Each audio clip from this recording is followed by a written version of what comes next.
하나님께서 오늘 우리에게 주신 말씀 창세기 27장 41절부터 28장 5절입니다. 창세기 27장 41절부터 28장 5절, 제목은 갈고 다듬어질 길, 갈고 다듬어질 길입니다.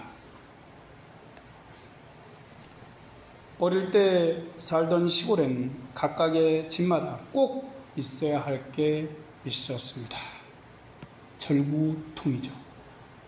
이것은 돌덩이로 만들어졌습니다. 처음에는 사람에게 쓸모없는 돌이죠. 장인은 이 돌덩이를 가져다 가운데를 깎아내고 주변을 다듬습니다. 이런 과정을 거쳐 돌덩이는 절구통으로 거듭납니다. 절구공이도 그렇습니다. 거친 나무를 가져다 껍질을 벗기고 쓸모있게 다듬습니다. 그렇게 하다 보면 어느새 떡도 만들고 메주도 만들고 고춧가루도 빻는 절구공이가 됩니다. 그렇게 사람들을 돕고 기쁘게 하는 귀한 기구가 되죠. 사람에게 절구와 절구공이가 이렇듯이 하나님께는 우리가 그렇습니다. 우리의 거칠고 모난 모습은 하나님께 돌덩이나 나무 뭉치와 같습니다. 하나님이 이런 우리를 깎고 다듬어 믿음의 사람으로 만드십니다. 하나님의 손에 들리는 우리는 하나님 영광의 빛을 드러내는 아름답고 귀한 사람이 되죠. 본문엔 사기꾼이자 거짓말쟁이인 야곱이 하나님의 손에 갈고 다듬어질 고난의 길을 떠나는 모습이 나옵니다. 하나님이 이 길로 야곱을 보내시는 것은 그를 새롭게 만드시기 위해서죠. 그가 이 길을 가지 않으면 야곱은 계속 사기꾼 야곱으로 남습니다. 그렇게는 절대로 이스라엘이 될 수 없죠. 그래서 하나님은 눈물도 나고 슬프고 고통스럽고 때로는 애로운 곳으로 가게 하십니다. 그를 사랑하시기 때문이죠. 이 시간 갈고 다듬어질 길이라는 제목으로 말씀을 생각해 보겠습니다. 우리는 하나님의 손에 다듬어지기 전에는 아직 빛이 나지 않는 다이아몬드 운석입니다. 그때는 별로 빛도 없고 신앙의 멋도 없습니다. 그런 우리가 하나님의 손에 붙들리면 하나님께서 사랑하시는 영롱한 빛을 발하는 아름답고 귀한 보석이 됩니다. 그러기에 우리는 하나님의 손으로 갈고 다듬어질 때 좀 애롭고 고통스럽고 힘들더라도 인내하고 감사하십시오. 우리가 찬란히 빛날 보석이 되기 때문입니다. 야곱은 하나님의 복을 얻기 위해 사기와 거짓과 속임수를 썼습니다. 하나님의 사람으로 생각한다면 아주 모순투정이죠.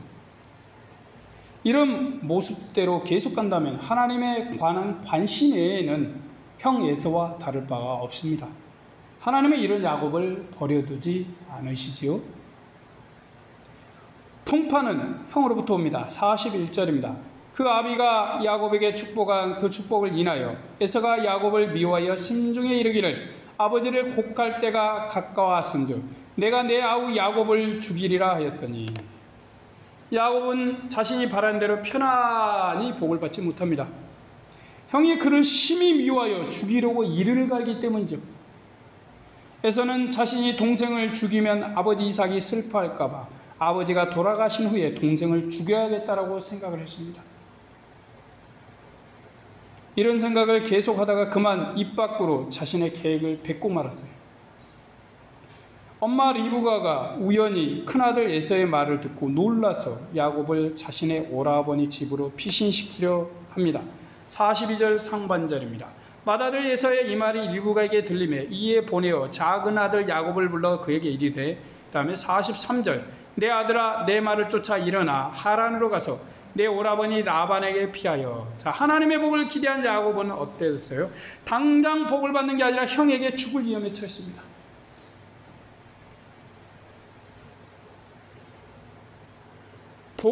하나님의 복을 쫓은 동생과 그 복을 다시 빼앗으려는 형.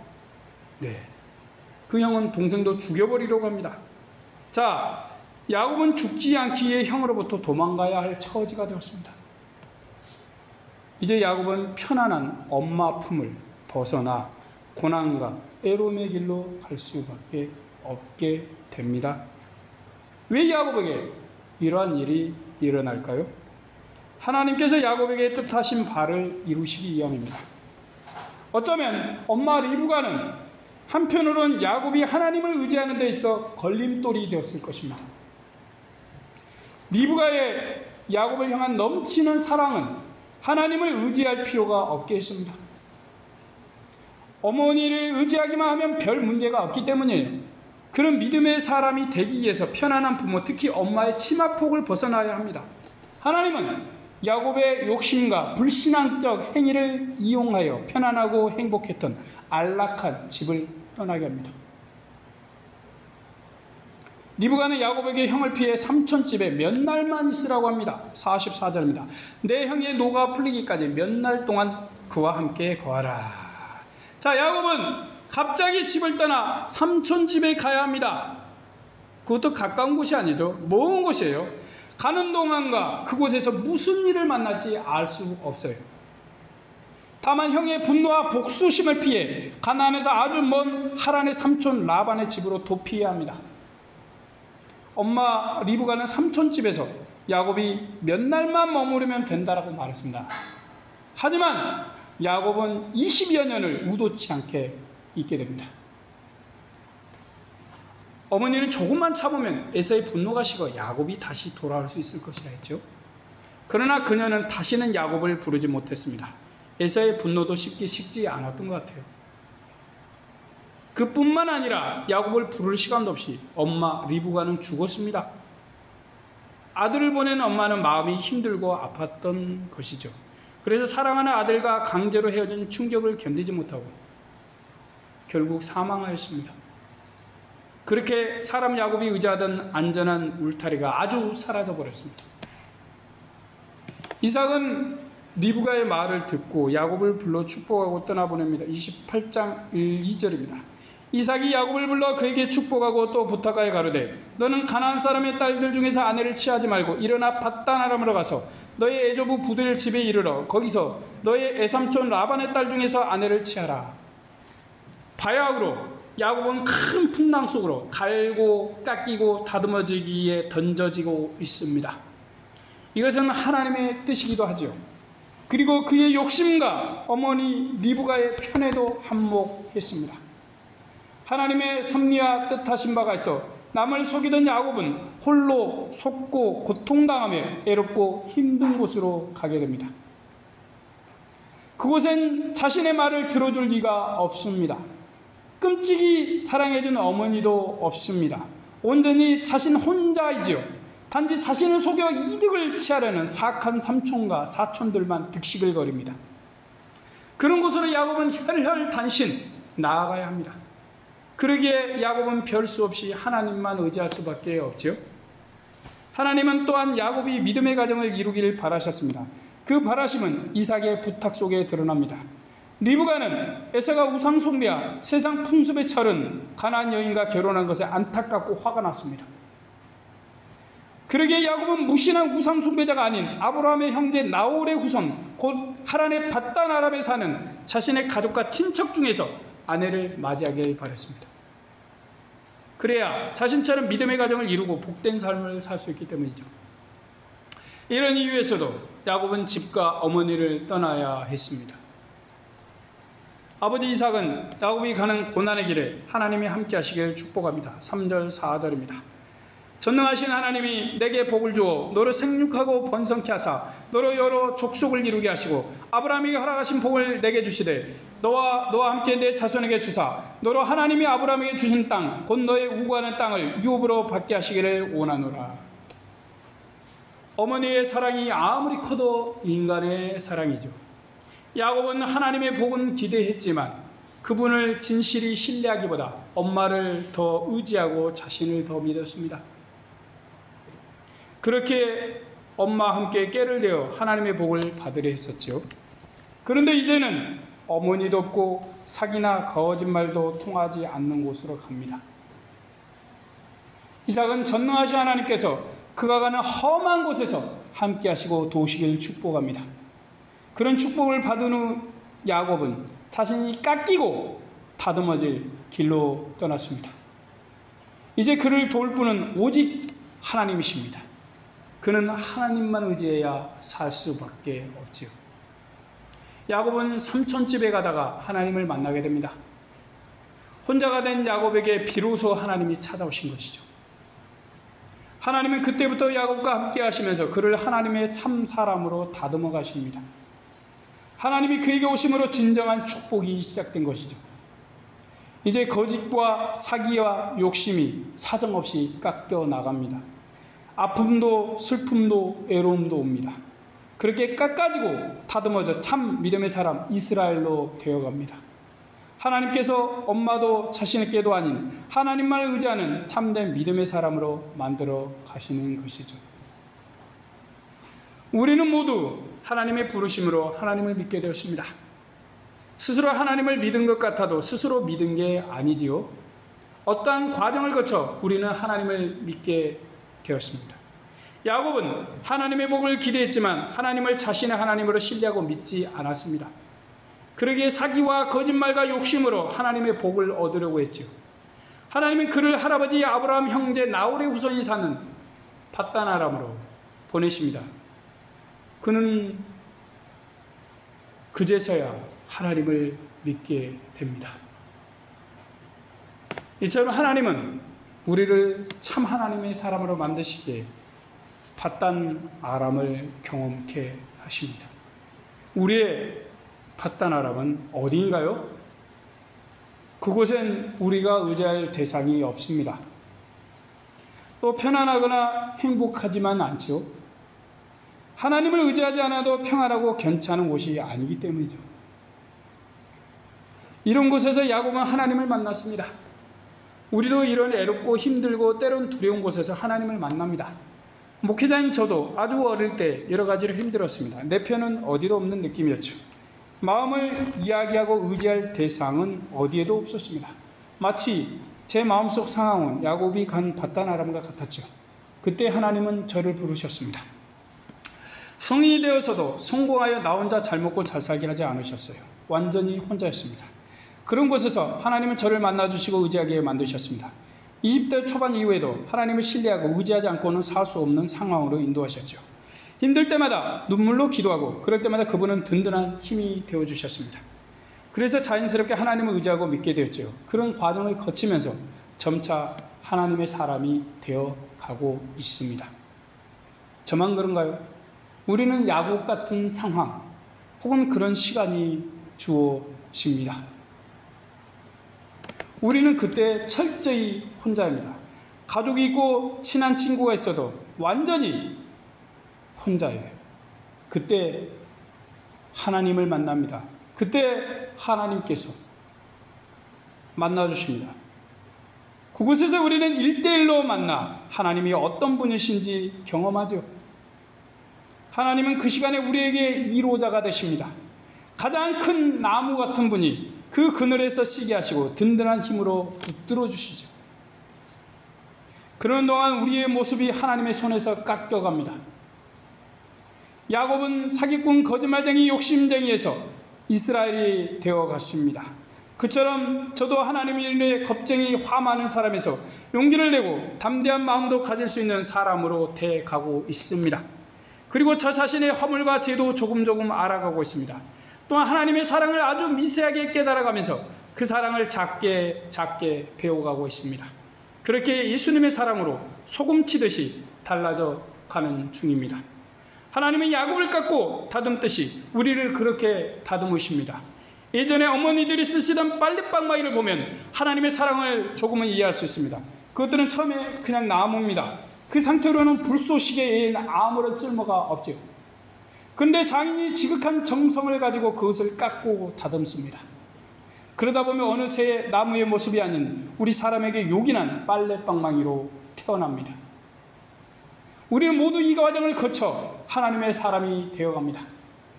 우리가 깎이고 다듬어지는 동안은 애로울 수 있습니다. 아플 수도 있습니다. 하나님께서 우리를 세상 사람 누구에서 하나님의 사람으로 만들어 가시기 때문입니다. 욕심만 부리는 부분을 깎으십니다. 나밖에 모르는 부분을 사정없이 갉아내십니다. 상처와 아픔으로 가시처럼 삐죽 나온 곳을 다듬으십니다. 그렇게 깎고 다듬으셔서 우리를 멋진 하나님의 자녀, 하나님의 사람으로 만드십니다. 하나님의 손에서 갈고 다듬어지기 전에는 우리는 참 믿음의 사람이 되지 못합니다. 그때는 야곱처럼 속임수, 거짓, 사기, 명예욕, 권력 추구 등 무엇이든 동원해 하나님의 복을 받으려 합니다. 이런 모습으로는 하나님의 복을 받아 살 수 없습니다. 하나님을 끝까지 신뢰하면서 하나님의 나라를 전파할 수도 없습니다. 그러기에 하나님은 가만히 있어도 따뜻하고 안락한 곳에 우리를 놔두지 않으십니다. 그곳은 에서가 되는 곳이기 때문입니다. 하나님은 이런 우리를 사랑하셔서 우리 편이 아무도 없는 곳으로 보내십니다. 야곱과 리브가는 복만 기대하가 행복하길 바랐죠. 하나님은 야곱이 그런 삶에 안주하길 바라지 않으셨습니다. 평안과 행복의 처소에서 애로움과 힘듦의 길로 몰아넣으셨습니다. 그래야 야곱의 나쁜 죄와 하나님을 신뢰 못하는 게 깎여지고 다듬어져 이스라엘이 되어가기 때문입니다. 이런 과정이 없는 사람은 하나님을 믿어도 여전히 야곱의 사고와 태도와 행동을 합니다. 그래서 교회를 다니는 것 같은데 이상한 사람들이 있죠. 그런 모습은 하나님이 원하시는 게 아닙니다. 하나님은 사랑하는 하나님의 자녀가 그런 모습과 행동을 보일 때 힘든 고통과 고난의 길, 깎이고 다듬어질 길로 인도하십니다. 그러면 우리 야곱이들은 애로워서 하나님을 찾지요. 힘들어서 하나님을 의지합니다. 하나님만이 의지할 분이심을 깨닫게 되죠. 이런 과정을 경험하면서 우리는 지렁이 같은 야곱에서 하나님을 기쁘시게 하고 영광스럽게 할 진짜 하나님의 사람이 됩니다. 혹 우리 중에 아직 야곱인 상태여서 하나님의 손에 들러 깎이고 갈고 그런 아픔 가운데 있는 이가 있습니까? 그렇다면 하나님께서 우리를 에서가 되지 않도록 하나님을 굳게 믿는 길로 보내시고 있는 것일 수 있습니다. 이때는 힘들고 어렵지만 하나님이 나를 사랑하셔서 하나님의 멋진 사람으로 만들어 가시는구나. 하나님 안에서 그분을 의지하며 행복하게 살라 하시는구나. 믿고 생각하십시오. 이렇게 의지적인 믿음으로 기뻐하십시오. 갈고 다듬어진 다이아몬드만이 사람을 기쁘게 합니다. 그처럼 하나님의 손에 갈고 다듬어진 이들만 하나님을 기쁘시게 합니다. 그들이 하나님이 기뻐하시는 아름다운 하나님의 자녀가 됩니다. 이것을 생각하고 힘들고 어렵고 고통스러울 때 하나님이 나를 사랑하셔서 멋진 사람으로 만드시는구나 생각하시고 감사해 보십시오. 그런 우리를 하나님은 기뻐하시고 하나님의 뜻하심 속에서 복된 길로 인도하실 것입니다. 아멘. 기도하겠습니다. 우리를 너무너무 사랑하셔서 우리가 잘못된 길로 가지 않도록 사랑으로 품으시고 교훈과 깨달음의 길로 인도하시는 하나님, 야곱의 길, 야곱은 태어날 때부터 자기밖에 모르는 사람이었습니다. 참으로 이기쟁이고 참으로 욕심쟁이고 형도 아버지도 어머니도 자기밖에 모르는 그런 자였습니다. 하지만 결국 야곱은 안락하고 편안하고 좋은 집에서 쫓겨날 수밖에 없었습니다. 자신의 욕심과 욕망 때문이었습니다. 그 다음부터 그는 너무너무 힘든 길로 가게 됩니다. 한 번도 경험하지 못한 고통스럽고 힘들고 고난한 길. 그냥 들판에서 하늘을 입을 삼고 땅을 요를 삼아서 자야 되는 상황도 맞이하고 아무도 주변에 없고 의지할 사람 하나도 없는 정말 괴롭고 고통스러운 곳에서 비로소 하나님께서 찾아오셨습니다. 하나님께서 큰 위로가 되어주시며 내가 너와 함께하겠다 말씀하셨습니다. 그리고 그때부터 야곱은 힘듭니다. 하지만 그 힘들 때마다 하나님께 기도할 때 하나님이 도우십니다. 야곱은 속고 또 속습니다. 그때마다 하나님께서 되돌려 주시고 찾아주셨습니다. 전능하신 하나님, 얼마나 하나님께서 야곱을 사랑하셨는지 우리는 말씀을 통해서 생각해 봅니다. 사랑이 많으신 하나님, 아무것도 우리에게 없으면 우리는 마치 사생아와 같습니다. 하지만 우리는 종종 힘들고 어렵고 때때로 많이 힘들고 고통스럽습니다. 하나님의 사랑으로 우리는 갈아지고 깎여지고 다듬어지면서 모나한 것들, 삐죽한 것들, 날카로운 것들이 깎여 나갑니다. 둥글둥글 부들부들하게. 그래서 하나님도 사랑하고 사람도 사랑하는 아름다운 하나님의 자녀가 되어갑니다. 하나님, 그런 사람들이 교회 안에 가득하게 하여 주시옵소서. 서로를 사랑하고 아끼고 사람들도 사랑하고 용서할 수 있게 도와주시옵소서. 특히나 하나님을 너무너무 많이 사랑할 수 있게 도와주시옵소서. 귀하신 하나님, 감사 영광 돌리며 우리 구주 예수님의 이름으로 기도드립니다. 아멘.